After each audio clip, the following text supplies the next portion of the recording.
Hello everyone, I am गौरव और आप देख रहे हैं बी आर ब्रिलियंट। आज की वीडियो हम बात करेंगे आर्टिकल 20 की। इंडियन कॉन्स्टिट्यूशन का आर्टिकल 20 क्या कहता है, इसके बारे में बात करेंगे। हमारी सीरीज़ चल रही है फंडामेंटल राइट्स की, जो 12 से लेकर 35 आर्टिकल के बीच में है, जो कि पार्ट 3 ऑफ इंडियन कॉन्स्टिट्यूशन के अंदर आते हैं। तो आज की वीडियो हमारी आर्टिकल 21। तो चलिए शुरू करते हैं। आर्टिकल 20 कहता है protection in respect of conviction of offence. मतलब ये जो है आर्टिकल 20 ये प्रोटेक्शन देता है किसको, कि जो अपराधी है, जो ऑफेंस कर रहा है जिसने, ठीक है, उसको एक तरह से प्रोटेक्शन देता है। आप सोचोगे कि जो अपराधी है उसको, अपराधी जो है उसको कैसे प्रोटेक्शन दे रहा है, तो उसके बारे में बात करते हैं। इसमें 3 क्लॉज है, 21, 22 एंड 23।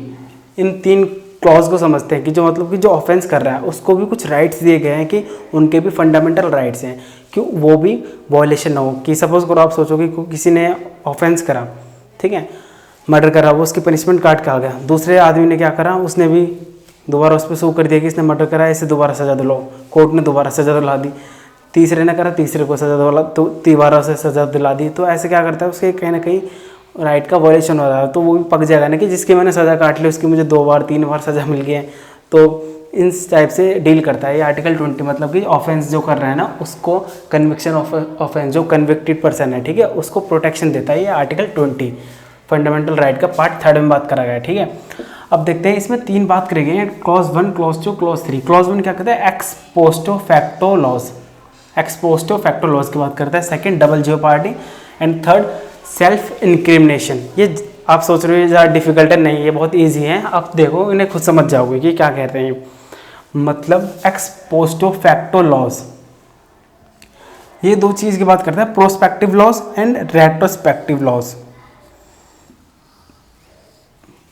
प्रोस्पेक्टिव लॉज होते हैं फ्यूचर लॉज, और ये हम बोल सकते हैं पास्ट या प्रीवियस लॉज, ठीक है। अब देखो प्रोस्पेक्टिव लॉज, सपोज करो किसी ने कोई ऑफेंस करा, मैंने कोई ऑफेंस करा, उसकी सज़ा 1 साल थी, ठीक है। अब इसी ट्रायल के दौरान क्या हुआ, कोर्ट ने या कॉन्स्टिट्यूशन ने क्या करा, लॉ को अमेंड करके मेरी इस ऑफेंस की पनिशमेंट कर दी 5 साल। मतलब कि मैंने करा ऑफेंस 1 साल जब पनिशमेंट थी, लेकिन लॉ मेरी मतलब पनिशमेंट से पहले ही लॉ ने चेंज हो गया और लॉ ने कर दी उसको पनिशमेंट 5 साल की। तो सोचो मेरे पे क्या बीतेगी।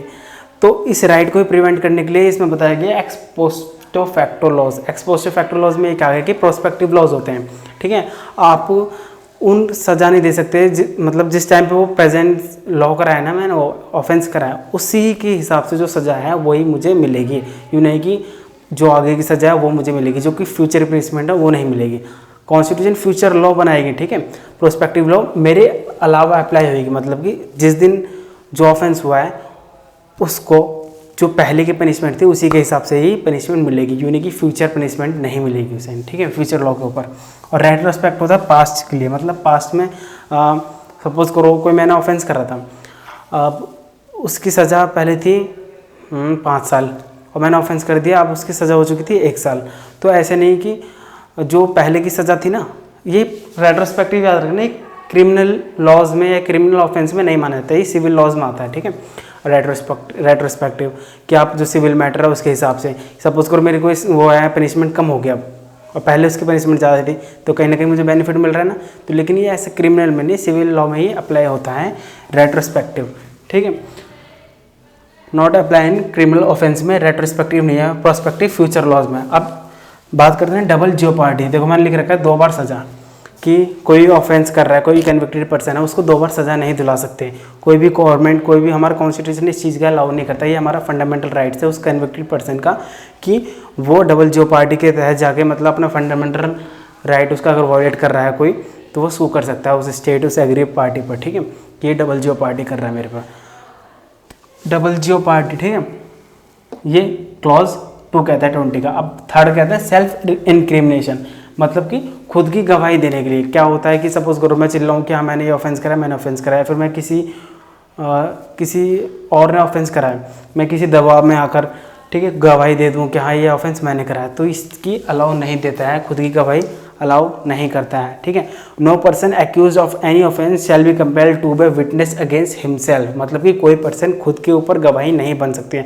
हालांकि वो चीज़ अलग है कि मैंने मर्डर करा और मैं खुद एक्सेप्ट कर रहा हूँ हाँ मैंने मर्डर करा, वो चीज़ की बात नहीं करी गई है। यहाँ बात करी गई है कि किसी और ने ऑफेंस करा है और मैं उसके खिलाफ खुद की गवाही दे रहा हूँ कि हाँ मैंने ही ऑफेंस करा है, वो उसने नहीं करा है, तो इस टाइप से इस चीज़ को मना करा गया है इसमें सेल्फ इंक्रिमेशन में, ठीक है। अब इसमें देखो आप पेनल्टी और ऑफेंस दोनों बात करेंगे, मतलब कि पनिशमेंट और ऑफेंस जो हो रही है, पेनल्टी में क्या होगा और ऑफेंस जैसा हुआ है उसके हिसाब से आपको पनिशमेंट मिलेगी, ठीक है, जो पहले थी।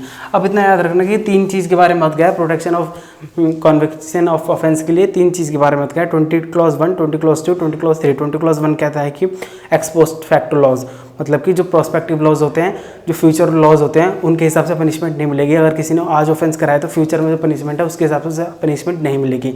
करंटली जो पनिशमेंट है उस ऑफेंस के लिए वही मिलेगी, सिंपल इतना। रेट्रोस्पेक्टिव क्रिमिनल में नहीं आता, सिविल में आता है कि जो प्रीवियस जो पनिशमेंट थी या फिर जैसा चलता है उसको वैसा पनिशमेंट। हालांकि इसमें कुछ अप एंड डाउन होते रहते हैं, मैं कहता हूँ रेट्रोस्पेक्टिव में भी, कि उस नेचर क्राइम पे डिपेंड करता है किस टाइप का वो ऑफेंस हो रहा है।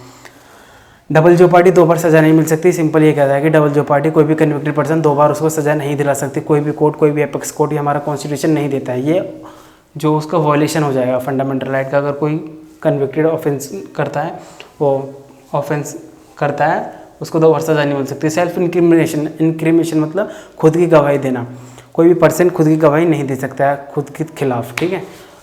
अब ये थी हमारी आर्टिकल 20 के बारे में, ठीक है। पार्ट 3 का protection in respect of conviction offence, मैंने बताया था ना हमारे 19 से लेकर 22 की बात करते हैं। Protection in respect of conviction offence, ये हमारी बात करते हैं 19 to 22 freedom of right to freedom के बारे में बात करता है, ठीक है। नेक्स्ट वीडियो हमारी होगी right to liberty, personal life and liberty, right to live and personal liberty, इस आर्टिकल के बारे में बात करेंगे नेक्स्ट वीडियो में। तब तक के लिए बाय, जय हिंद।